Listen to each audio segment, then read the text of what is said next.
ऐसी घटनाएं जिसमें एक घटना के घटित होने के बाद दूसरी की प्रायिकता बदल जाती है, तो ऐसी घटनाएं कहलाती है परतंत्र घटना।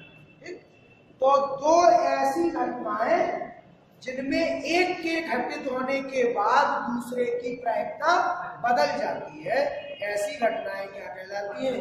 परतंत्र घटनाएं। तो ऐसी घटनाएं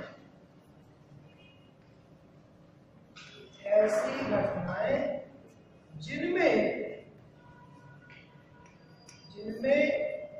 एक के घटित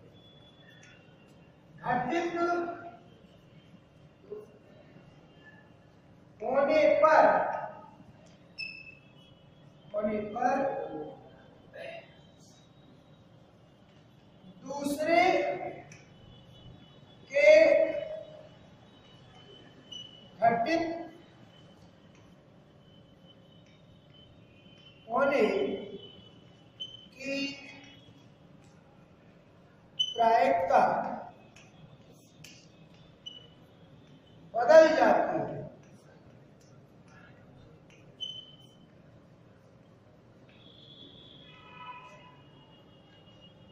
आश्रित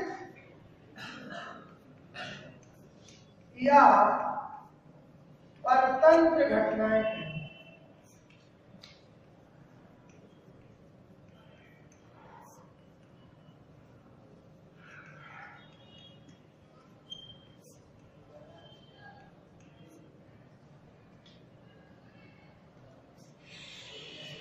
तो ये है सच टू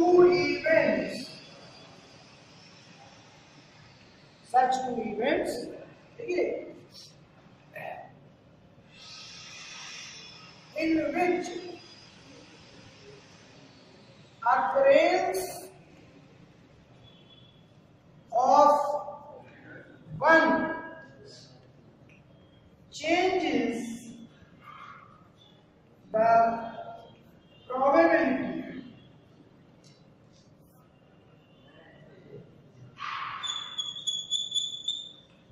of occurrence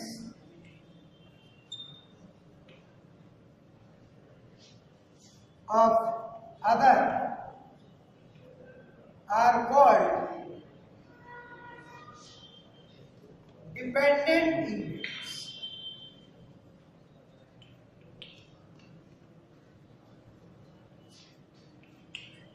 तो ऐसी दो घटनाएं जिनमें एक के घटित होने पर दूसरे की घटने की प्रायिकता बदल जाती है।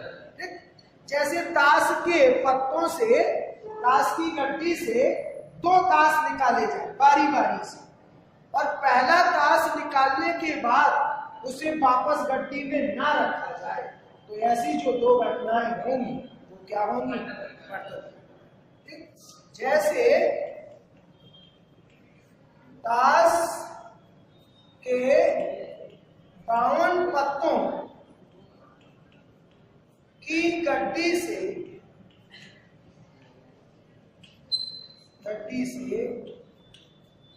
बारी बारी से एक ताश निकाला जाए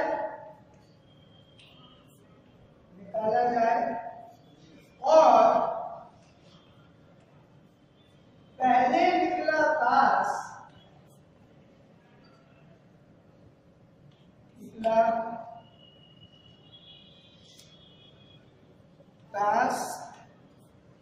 वापस गड्डी में ना रखा,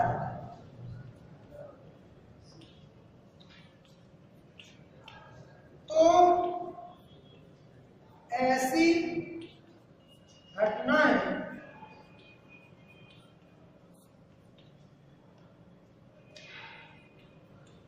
परतंत्र घटनाएं हैं।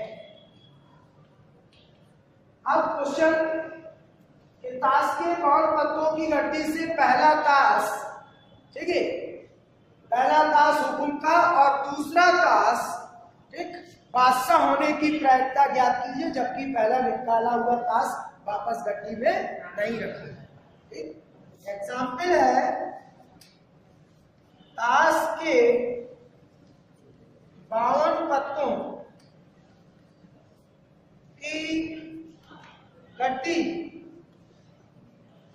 से दो ताश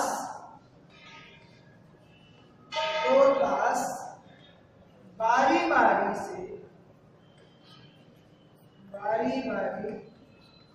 से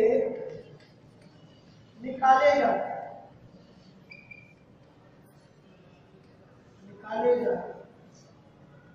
पहला ताश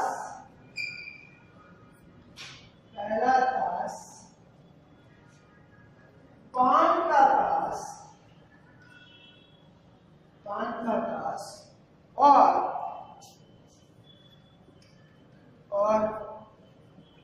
दूसरा ताश बादशाह निकलने की प्रायिकता ज्ञात कीजिए।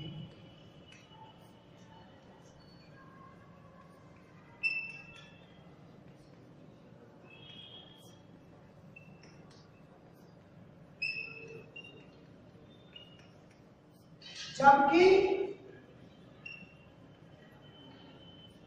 पहले निकला ताश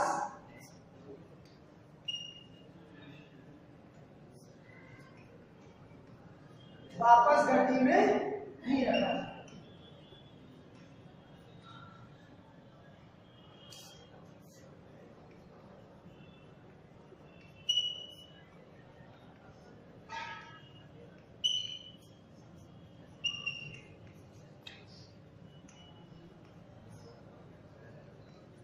तो ये दोनों परतंत्र घटना, और परतंत्र घटनाओं के लिए P of E1 intersection E2 बराबर होगा P of E1 into P of E2 अगर स्वतंत्र है तो, और अगर परतंत्र है तो P of E1 into P of E2 in E1। ठीक, ये होता है। तो ये कैसे होगा, ये देखिए यहां पर दोनों घटनाएं परतंत्र घटनाएं,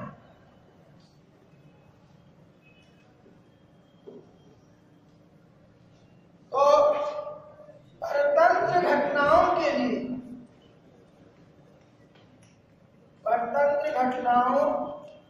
के लिए P of E1 intersection E2 अर्थात E1 तथा E2 दोनों के घटित होने की प्रायिकता ये होती है P ऑफ E1 जो पहले घटित हो चुकी इंटू अब दूसरी E1 के घटित होने के बाद E2 की प्रायिकता, उसको लिखा जाता है P of E2 in E1। ये पढ़ा जाता है P of E2 in E1। जब E1 हो चुका तो E2 की प्रायिकता। अब P ऑफ E1 पहला ताश पान का ताश, पान के ताश है 13, ठीक है, तो 13/52, ठीक, तो ये हुआ 13/52। अब फिर दूसरा ताश क्या निकले, बादशाह निकले, ठीक है, तो बादशाह निकलने की पहले प्रायिकता थी कितनी, अब पान ये, तो अब कितना बचा, बादशाह बचे 4, ठीक है, और ताश बचे कितना 51, ठीक है, तो 4/51 समझिए। तो यहाँ से याद है 13 चौको 52, 4 4 1/51, 13 चौको 52, 1/51।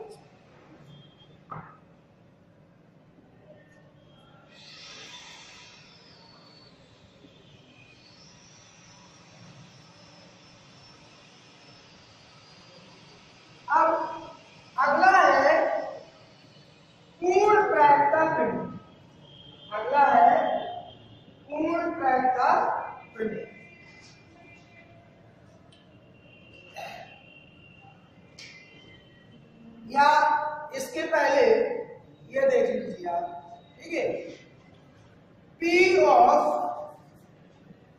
P of A in B का मतलब क्या है? P ऑफ, तो इसको प्रतिबंधी प्रायिकता कहते हैं। ये प्रतिबंधी प्रायिकता।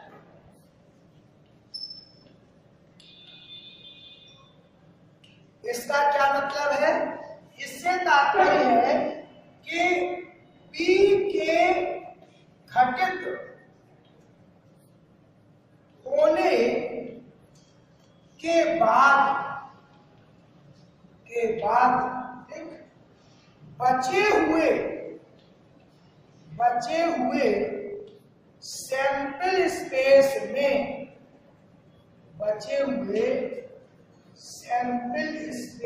में, ठीक है, A के घटित होने की प्रायिकता।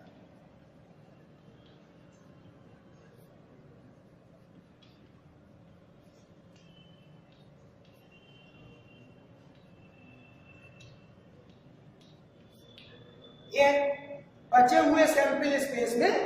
अब P of A in B का क्या मतलब है? ये बराबर होता है किसके? P ऑफ, देखो यहां से E1 intersection E2 divided by P of E1, तो ये होगा ये A intersection B divided by P of B, ठीक है, ये B के घटित होने के बाद P ऑफ B, देखें E1 था तो यहां पर E1, तो डिवाइड में ये, इसी प्रकार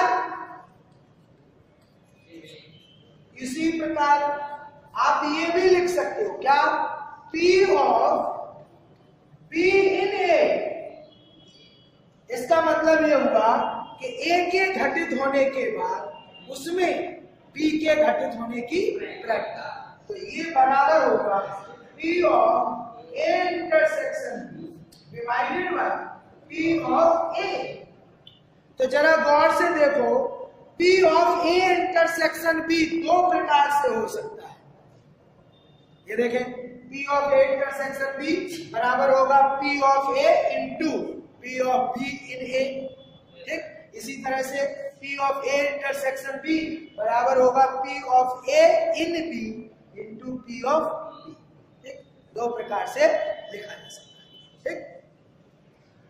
अच्छा, अब मान लो कि E1, E2, E3 कई घटनाएं, ठीक, और वो परस्पर एक्सहॉस्ट, और कोई एक ऐसी घटना है जो सब में कॉमन है।